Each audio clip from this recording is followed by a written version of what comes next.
Levar, porque você vai compreender um pouco melhor essas questões pertinentes a crime lesa pátria ou lesa Constituição, que acaba sendo a mesma coisa.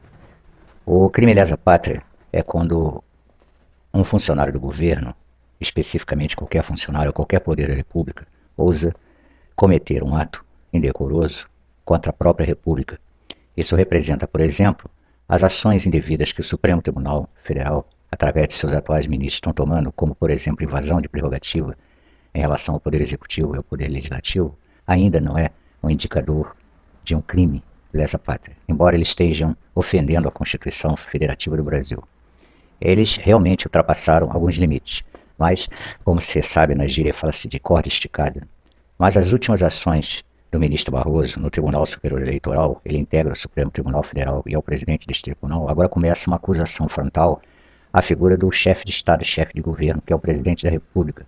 Isso, em hipótese nenhuma, pode ser admitida, porque qualquer ação protocolar contra a presidência da República deve ser efetuada através da Procuradoria-Geral da República e deve ser provocada, ou seja, dito de outra maneira, o Supremo Tribunal não tem prerrogativa e autoridade para acusar o presidente ou invadir a prerrogativa do presidente, e muito menos instaurar nenhum processo contra o presidente sem o permisso da Procuradoria-Geral da República, que é o órgão encarregado de fiscalizar os atos do Ministério Público Federal em todo o país e, consequentemente, controlar os processos que envolvam contra a República Federativa do Brasil ou atitudes ou ações indevidas de autoridades públicas brasileiras.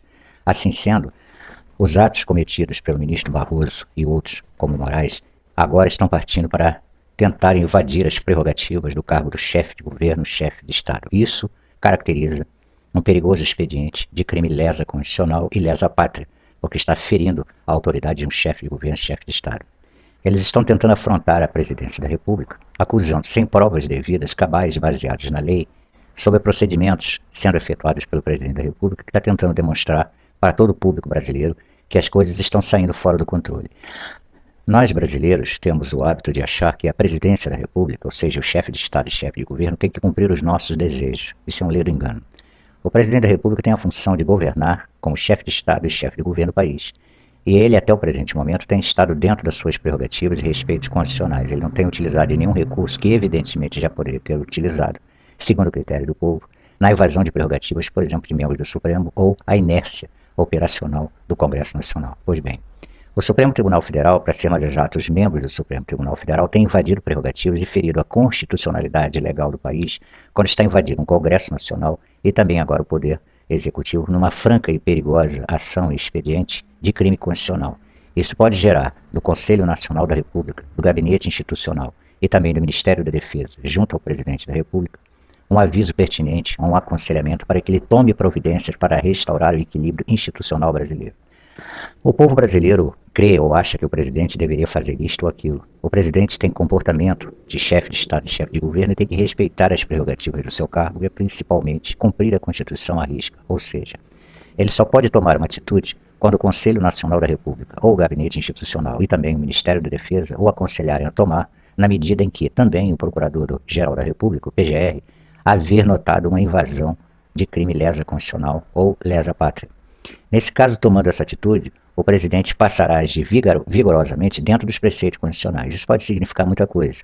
A decretação do artigo 142, ou do 136, ou especificamente o ato institucional, que é uma prerrogativa única e exclusiva do presidente, no qual passa todos os poderes constitucionais para as mãos do presidente da República. Inclusive, cessa-se todos os direitos civis de todos os brasileiros, e ele tem autoridade suprema, com apoio das Forças Armadas, garantido por preceitos constitucionais, a fechar o Congresso e o Supremo Tribunal Federal por estarem agindo contra a República. Pode se perguntar o seguinte: por que isso ainda não foi feito? Porque isso não é feito segundo as expectativas da nação ou do povo, mas sim quando determinado momento ou atitude ou ação se faz necessária na emergência de se ver ameaçar a República e o equilíbrio institucional do país. Você compreende isso? Então tudo tem um momento certo para ser feito e realizado dentro do espectro da lei. O presidente da República só pode tomar uma atitude quando ele julgar, pelo seu próprio critério, consultando o Conselho Nacional da República, de que não há outra saída a não ser fechar o sistema e promover uma restauração da ordem pública no Brasil. as providências seriam a decretação ou do artigo 142, ou mesmo de um ato institucional que é muito mais forte que o artigo 142, a colocação de tropas federais em todos os estados e municípios, no país como um todo, e, eminentemente, a prisão sumária de todos aqueles que, pelo Conselho Nacional da República, Gabinete Institucional, Ministério da Defesa, ou com a participação do PGR ou não, decretaram uma intervenção absoluta no Estado brasileiro. Isso representa, no caso do artigo 142, que dependeria de aprovação do Congresso. Caso o Congresso não aprove, aí sim, o presidente poderia lançar mão do expediente da decretação do ato institucional, que é um ato privativo da Presidência da República, na qual todos os poderes constitucionais saem do papel e vão para as mãos do Presidente da República e das Forças Armadas. Com crise institucional instalada a partir da promulgação de um ato institucional, o presidente pode fechar o Supremo Tribunal, fechar o Congresso Nacional, controlar as vias de comunicações em todos os sentidos, cercear direitos civis, promover toque de recolher ativo em todo o país. Então será realmente aquilo que nós chamamos caos institucional, porque o presidente usará da sua força como chefe de governo, chefe de Estado e agora chefe absolutista dos preceitos constitucionais.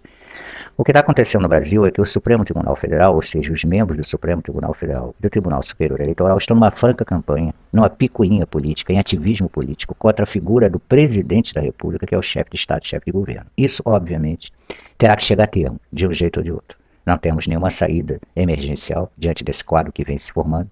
E as pessoas ficam cobrando muito do presidente, mas deixa eu lembrar, você me parece um pouco novo, me parece. Né?